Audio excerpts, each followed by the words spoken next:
jelasin dulu nih agenda hari ini seperti apa? Ya, agenda hari ini kan sesuai dengan yang telah ditetapkan oleh Majelis Hakim yang memeriksa perkara Pak Mark ya, pada Pengadilan Tipikor Jakarta Pusat. Sebenarnya hari ini adalah agendanya pemeriksaan saksi.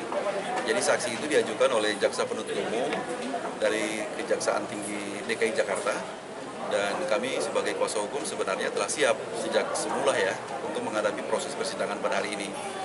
Tetapi informasi pemeriksaan ditunda sampai dengan 3:30 ya, pukul 15.30 gitu. Nah, ini adalah persidangan kelanjutan dari sidang awal, yaitu pembacaan surat dakwaan oleh Jaksa Penuntut Umum yang pada saat itu telah kita cermati dan kita dengar.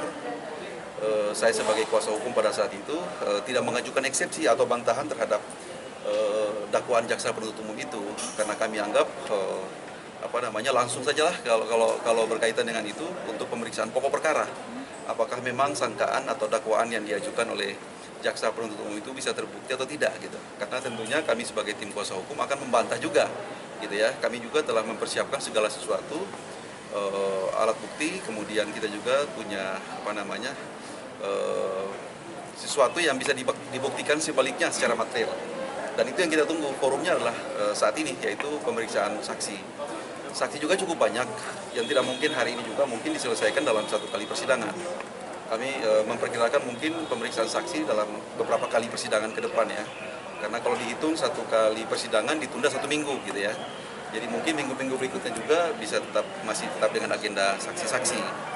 Setelah tahapan itu selesai, pemeriksaan saksi dan segala macam telah selesai, kami tim kuasa hukum gilirannya akan mengajukan saksi meringankan ya, saksi adicar dari pihak Pak Mark Sungkar sebagai terdakwa.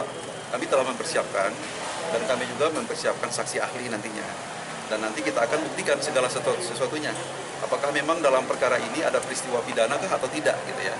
Karena kami sebagai tim kuasa hukum meyakini sungguh bahwa tidak ada perbuatan pidana dalam perkara itu. Tapi karena saat ini proses persidangan telah bergulir sebagai warga negara yang baik, tentunya Pak Mark dan kami tim kuasa hukum selalu menghargai itu. Dan kita akan diberikan kesempatan pada forum itu untuk membuktikan sebaliknya gitu ya. Nanti ada sesinya, pada saatnya kita akan membuktikan bahwa hakikatnya Pak Mark itu tidak bersalah. Oke Bang, ini kan yang dituduhkan adalah katanya korupsi triathlon senilai 600 juta sekian gitu ya. Mungkin seperti apa? Ya, 600 juta sekian itu kan total loss sebenarnya. Tetapi yang dipersoalkan itu cuma 300 juta lebih. Saya ingin katakan gini ya, kalau hasil pemeriksaan internal yang dilakukan oleh komite likuidasi pada saat itu, sebenarnya negara itu harus membayar kepada Pak Mark itu sejumlah 500 juta lebih yang sampai saat ini belum dikasih. Sampai dengan saat ini, sampai dengan titik ini, rekomendasi dari komite likuidasi itu belum pernah dijalankan oleh Kemenpora ya. Nah, sedangkan di sisi yang lain diduga katanya ada kerugian keuangan negara sebanyak 300 juta. Nah, ini kan tidak balance namanya ya. Beliau punya hak yang harus didapat atau harus dikembalikan sebanyak itu saja belum dikasih. Apalagi mau melakukan korupsi dengan angka yang begitu kecil gitu ya. Terlalu tanggung kira-kira seperti itu. Tapi kita hargai bahwa itu adalah sikap dari penyidik dan jaksa penuntut umum yang harus kita buktikan sebaliknya. Tapi saya tidak akan berbicara tentang materi perkara yang sifatnya harus dibuktikan atau diuji dalam proses-proses persidangan.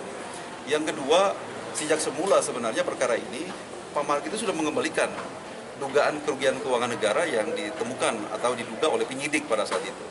Itu bagian dari sikap kooperatifnya beliau sebenarnya. Jadi beliau itu sejak semula, secara gentleman itu sudah mengembalikan ya dugaan kerugian keuangan negara. Saya gunakan diksi dugaan karena memang sifatnya masih dugaan ya, karena akan diuji atau dikonfirmasi secara hukum dalam proses persidangan nantinya.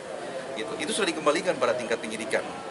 Nah, tapi prosesnya tetap jalan ya, kita hargai saja dan kita akan menggunakan forum ini untuk membuktikan segala sesuatunya. Nominal yang dikembalikan berapa Bang?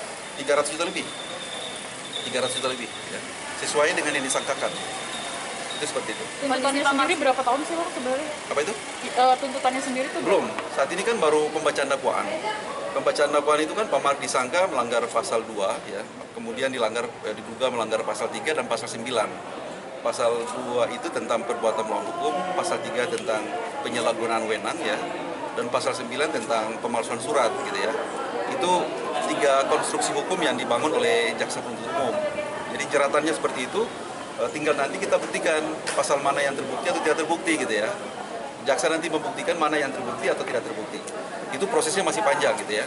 Karena semua tahapan ini selesai, baru terakhir jaksa mengajukan tuntutan. Nah, tuntutannya itu biasanya sudah konkret pasal mana yang menurut jaksa akan dibuktikan atau akan terbukti, kira-kira seperti itu.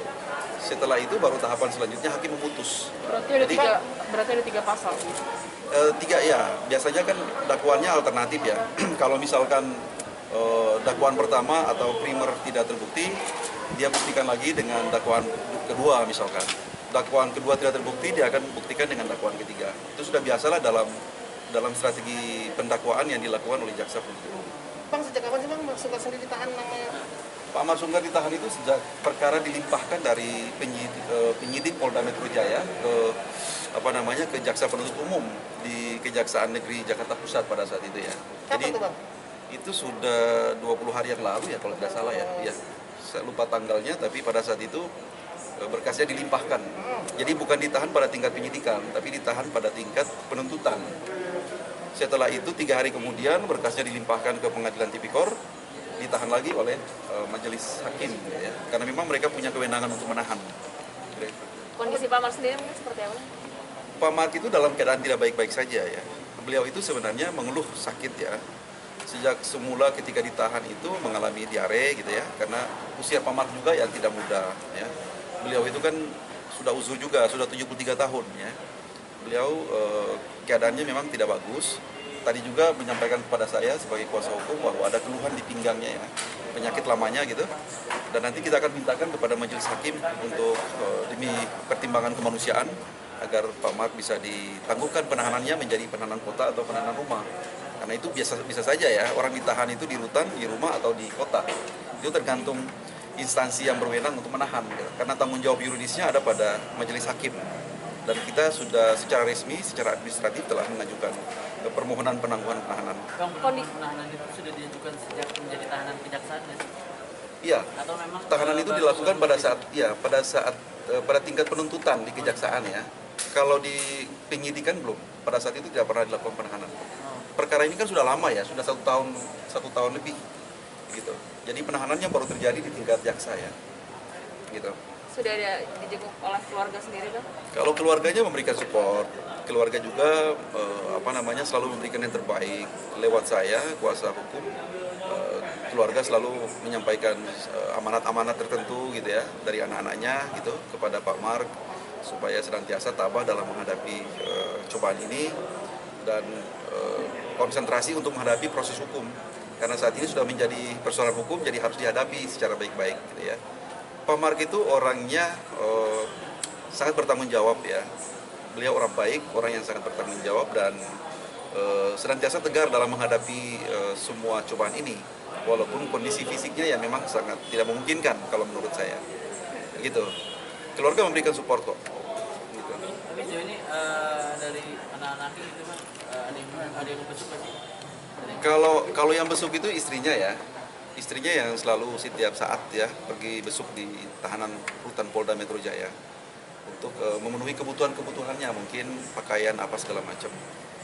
Kalau anak-anaknya biasanya lewat saya kuasa hukum. Gitu. Berarti anak-anaknya belum ada yang datang untuk jenguk Bang? Ya karena mungkin keadaannya ya mungkin ya barangkali Saskia yang dalam keadaan hamil besar gitu ya. Kemudian juga mungkin pertimbangan-pertimbangan khusus seperti itu sehingga semuanya lewat kuasa hukum saja gitu. Saya kira tidak ada masalah untuk itu. Berarti kalau persidangan ada rencana mau ikut juga nggak sih Bang? Enggak, kalau istrinya enggak. Istrinya tidak mengikuti persidangan karena istrinya juga bagian dari saksi dalam perkara ini ya. Sehingga tidak boleh untuk menyimak atau mengikuti proses persidangan pemeriksaan saksi. Oke, siap. Baik, Terima kasih. terima kasih ya. Oke, terima kasih. Setelah sidang Bang. Oke, nanti selesai yang lain. Setengah 4 Bang? Iya, setengah 4 ya. Ketemu anaknya sopan. Itu membuka gitu.